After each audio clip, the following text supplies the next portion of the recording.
My name is John Griffin. I'm a member of the Eurofins Discovery Scientific Advisory Board, and I'm pleased to moderate today's panel, Discovery and Beyond, on the feedback loop, using experimental data to refine and retrain AI models for small molecule drug discovery. I'm joined today by 4 experts in this field. I'm Carlton Sage. I'm the business line leader for Eurofins Discovery AI. Andrea Beccari, Vice President Escalate for Dompé Farmaceutici. Carol Austin, Integrated Drug Discovery Business Line Leader. I am Munir Tariq, I'm CEO of Nebula Bio. Thank you. So new AI-based solutions for molecular design and discovery are appearing almost daily. These range from foundation models for molecular properties, structure, energetics, to large language-based models for scientific discovery, to multimodal diffusion-based models to drive small molecule drug design. I think now is a good time to discuss the performance and validation of these systems, particularly as they relate to driving iterative cycles and updating them for design, make, test, analyze cycles in small molecule drug discovery. So given the value of time in discovery programs, speed and integration bring wins. What are some of the emerging best practices for data acquisition, integration, and exploitation to really improve productivity in these programs?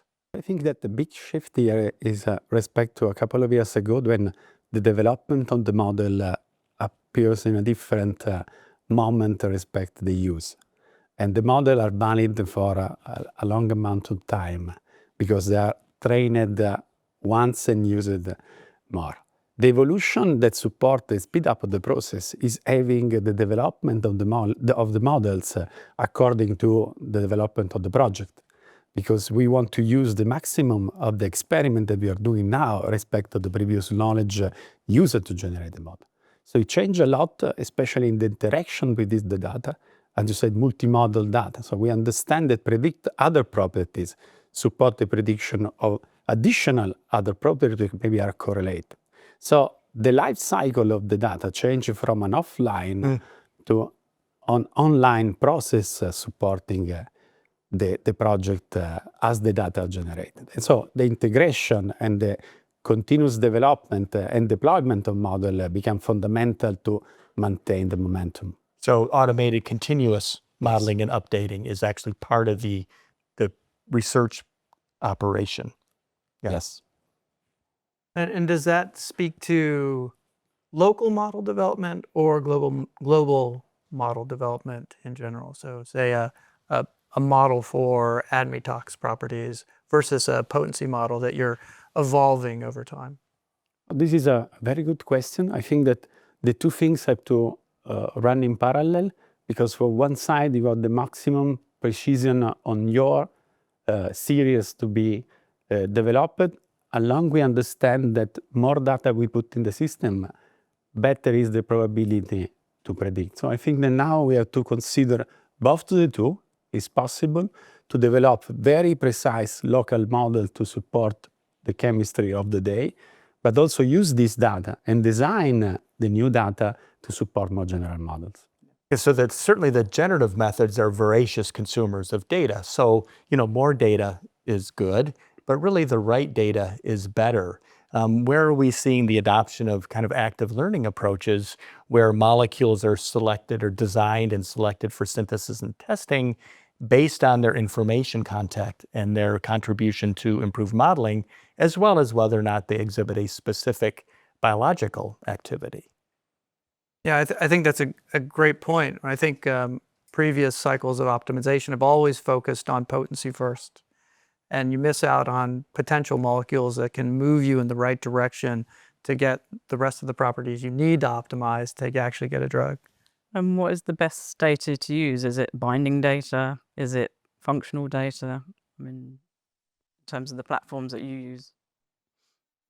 In our case, that are linking the biological activity and drive the potency, of course, the physicochemical properties, and so KD binding, but now is emerging also residence time accounting for the kinetics are the data that are more linked to the design at the molecular level of the drugs. But of course, taking into account the biological activity and the potency in real assay. So I think that now the system is more complex and we understood that we need more data. So in the past, the idea is to have the minimum amount of data to maintaining the cost.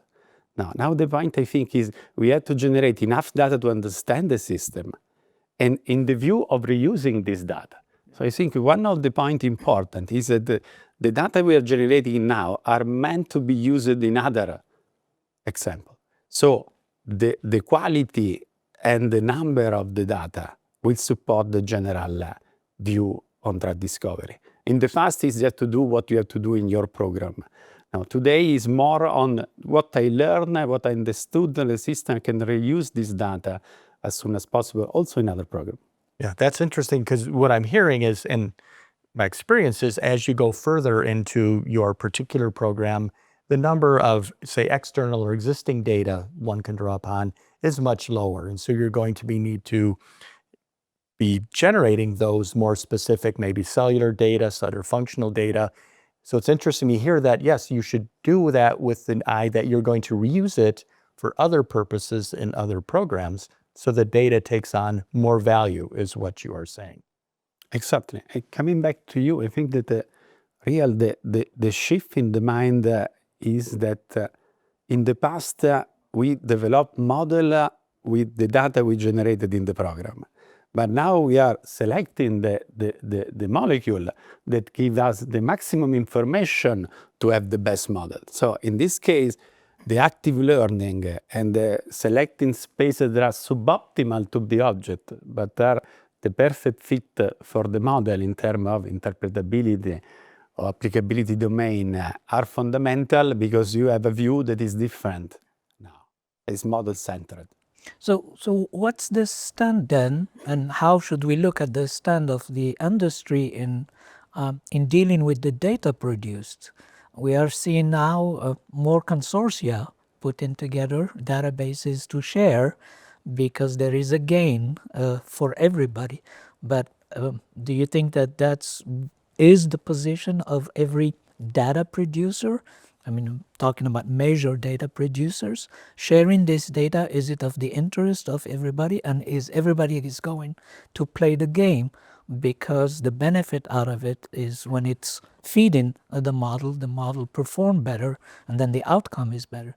So how do you see the shift maybe in your closest collaborators, or where do you see the new habits going? Yes, I think this is the tendency of the future, because moving from anything in-house, now we understood it is true for the data, it is even more true for the models. That is better to understand that anything that can be pre-competitive is the driver of the evolution of the entire sector. So now that we understand that the model and the design will drive the pharma in the next year, we have to make sure that we have the right model and the right data to do this. And we are not in that position because now we are changing our mind a couple of months ago, a couple of years ago. So exactly, I think that what we have generated as pharma company is a tremendous treasure, and we have to find a way to combine this to develop model. And then anybody of us compete on his own resources, on his own programs, but with better models. Yeah, so the position of where the competitive, pre-competitive line stands, or should stand in a new pharmaceutical drug discovery, molecule design era is changing, right? Yes, it's very interesting. And something you said too was these molecules and the data can be used in multiple ways, different ways. And that's, you may choose among the kinds of data you choose to gather for this very purpose. And it's interesting then in the context of consortia, some people may understand that data can be used for me in 4 different ways that another group is not going to need to use in that way. So it really does start to be enabling across many dimensions and truly pre-competitive. Yeah, and I think when you think about this pre-competitive space, this sort of general model concept is kind of going away, right? General models for, say, ADME properties or something will be useful, but they won't be perfect. And everybody having good models to develop the ADME properties of their compounds is going to be good for everybody, but you compete on where you can get patentability. And I think there is an important role of CRO and company generating data as pivot and aggregator of this. Because then most of the data, especially for safety, for profiling, there is really a huge amount of data and a huge value in using the data are generated in company like Eurofins and other CRO. So I think that it can be a role, an important role as aggregator of consortia in the idea of generating standardized, high-quality data, and then model on top of validated assays instead of combining data from different sources. Because we see that the attempt dating from literature, then the quality and the reproducibility of the data do have effect on the model. So if we move in a setup when the data are an excellent quality, as standardized, then the increase of the quality of the model will be enormous. Yes, and to your point, you can look at 100 references for ADME data, like a Keiko permeability, 100 different assay conditions, right? And it's really, from a data science perspective, it's noise. And how can we best deal with noise in that data, if at all? But it's better to have better quality data. Yeah, that's perfect.